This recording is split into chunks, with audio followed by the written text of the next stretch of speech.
Joining us now to talk more about it is Dr. Andrea Guzman, an associate professor of communication at Northern Illinois University. Doctor, thanks for being with us. I want to talk about, firstly, this consortium of news organizations. I'm trying to remember an example where so many would join forces here to expose some kind of wrongdoing or expose harm. Tell us how that part of it came to be. Right. And again, thank you for having me to talk about this important issue and development.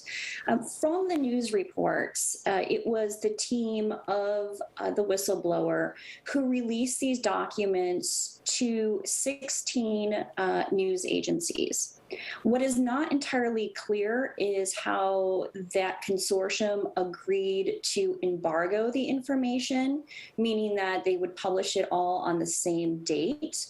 And you are correct that domestically, at least within the United States, we typically don't see this large scale of a collaborative effort, but we have seen some other examples internationally. For example, the International Consortium of Investigative Journalists just released the Pandora Papers and previously released the Panama Papers, which focused on how elites hide their money for tax purposes. But you are correct in that this is a little bit more unusual in the United States. Is this a signal of the sort of thing that it takes to address all of these issues with Facebook? You need that big of an effort, that collective of an effort.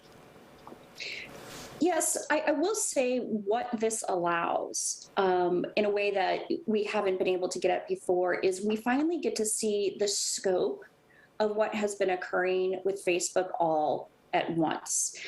We've had stories over the years about, specific practices, and they've seemed more isolated. And so what this allows is for people to finally see the scope of the practices occurring at Facebook.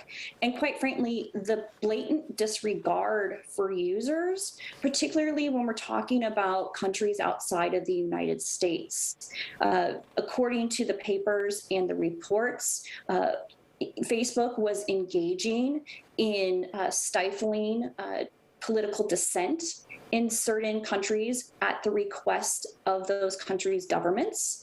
And so this provides us with a much larger understanding of what has been occurring, not only within the United States, but across the globe. It seems to have had real-time, immediate effects. In your opinion, let's get into the content here. What is the most damaging business practices that you think Facebook employs?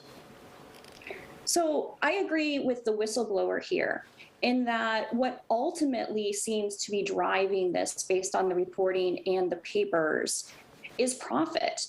And it's a disregard for the people who use its product as well as the people who are affected by its product.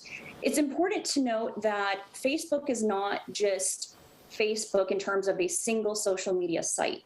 It is a large company that also owns Instagram, and both Instagram and Facebook are used quite a bit in the United States. But other holdings they have, such as WhatsApp, are also extremely important in other countries and are used quite a bit in communication.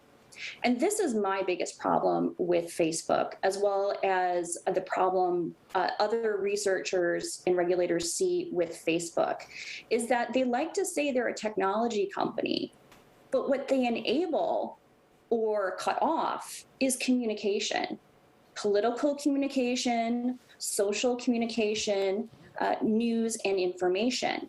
And so if you look at the examples throughout the world today, from stifling political dissent to not being able to keep terrorist messages and terrorist groups from forming on its website, while also inadvertently putting down other types of speech, and then disregarding impacts for teens or certain users, that all comes down to communication.